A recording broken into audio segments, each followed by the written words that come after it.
আমি এমন একটা নায়িকা যে আমাকে পেতে হলে কোটি কোটি টাকা গুনতে হবে। মানে আমাকে দিয়ে সিনেমা করানোর জন্য হলিউড থেকে ডাক পড়ে যাবে যে না মেয়েটা আসলেই সুন্দর, এই মালডারে কই পাবো, এই মালডারে কেমনে পড়াবো। আমি নিশ্চয়ই এখন জাতির ক্রাশ হয়ে গেছি। আমার মনে হয় যে দেশের সব কয়টা নায়িকা কোয়ালিটি হারিয়ে ফেলেছে, এখন আমি আছি সর্বশেষে। না, আমাকে অফার দেওয়ার সাহস পায় না, কারণ ওই যে আমি তো অনেক সুন্দর, আমাকে কিনতে হলে তো অনেক টাকা লাগবে, অনেক টাকা। আর অনেক টাকা আমার মনে হয় না যে এখনো হয়েছে তাদের কাছে। আচ্ছা, আমাকে দেখে কি বোঝা যায় আমার বিয়ে হয়েছে, বাচ্চা হয়েছে?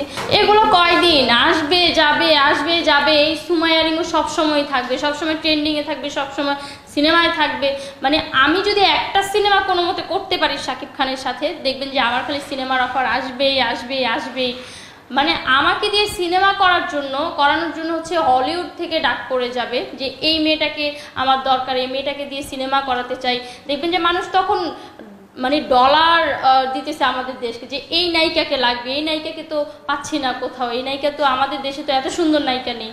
তো এটা করবে যখন আমি নিজেকে ওইভাবে, এখনো তো কিছুই হয়নি, যখন আমি নিজেকে প্রেজেন্ট করবো ওইভাবে, তখন তো দেখবেন যে হুড়োহুড়ি লেগে যাবে।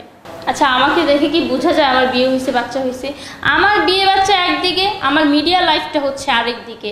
সেটা বড় কথা না, বড় কথা যে দেখবেন একটা ছেলে পেলে হলেই মানুষের এনার্জি কমে যায়। আমার এনার্জি এখনো মনে করেন যে পাওয়ারফুল। আমি এখন সারাদিন যদি আমাকে না খাইয়েও শ্যুট করায়, আমি না খেয়েও শ্যুট করতে পারি, আমার এত এনার্জি।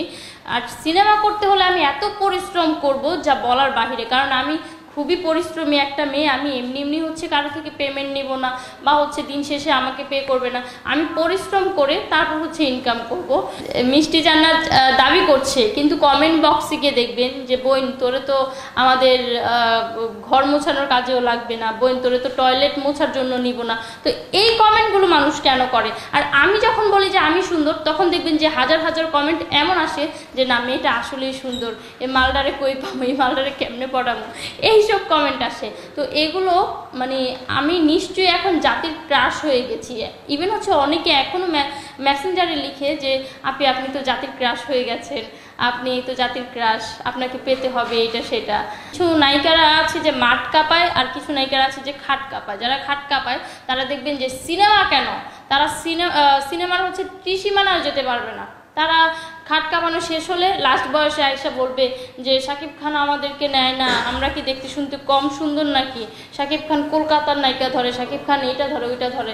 আরে ভাই, তোমরা তো তোমাদের কোয়ালিটিটা বজায় রাখোনি। তোমরা যদি কোয়ালিটি ধরে রাখতে, ইভেন ধরো শাকিব খানের সাথে মুভি করেছো, ওই কোয়ালিটিটা যদি ধরে রাখতে, শাকিব খান অবশ্যই তোমাদের নিয়ে মুভি বানাতো।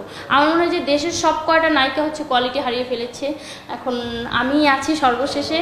যদি একটা চান্স কোনো মতে পেয়ে যাই, আমি একদম দেখিয়ে দেব যে আমার ভিতরে কেমন প্রতিভা। কিছু কিছু মেয়ে আসে মিডিয়ায়, যারা আপনার যাদেরকে রাতের রানী বলা হয়।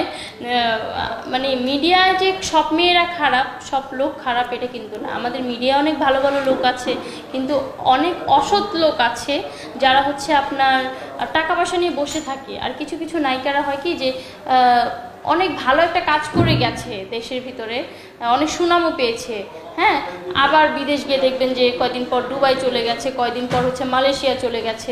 আরে বাবা, তুমি তো মিডিয়ায় আসলাই নতুন, তাহলে এত টাকা কিভাবে হলো যে তুমি দুবাই চলে যাচ্ছ কয়দিন পর?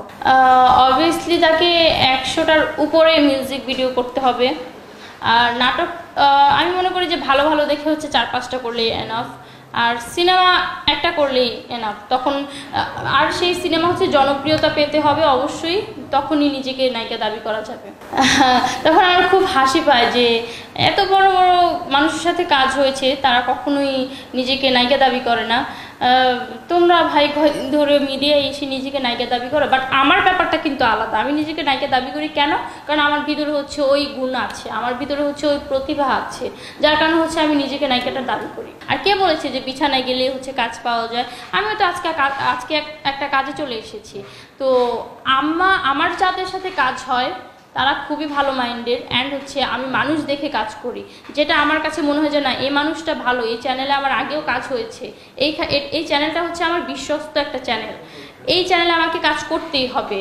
তো এটাতে কাজ করি। আর যে মানুষদেরকে আমার সুবিধা মনে হয় না, দেখলে হ্যাবলা স্যাবলা মানে একটু গিরিঙ্গি আছে, ওইগুলোর থেকে হচ্ছে 10 হাত দূরে।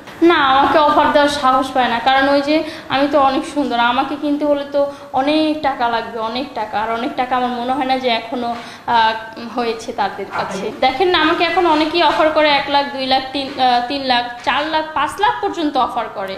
বাট আমি হচ্ছে মশা মেরে হচ্ছে হাত নষ্ট করি না। ওই 4-5 লাখ টাকা দিয়ে কি কিছু হয় ভাই? মানে লেভেল অনুযায়ী তো চলতে হবে। আমি এমন একটা নায়িকা যে আমাকে পেতে হলে কোটি কোটি টাকা হচ্ছে গুনতে হবে। আমি এমন একটা নায়িকা যে আমাকে পেতে হলে কোটি কোটি টাকা হচ্ছে গুনতে হবে। আজ এইভাবে করার ইচ্ছেও নেই। তো ভালোভাবে কাজ করতেছি, ইনশাল্লাহ ভালো করে আপনাদেরকে অনেক ভালো একটা মুভি উপহার দিব।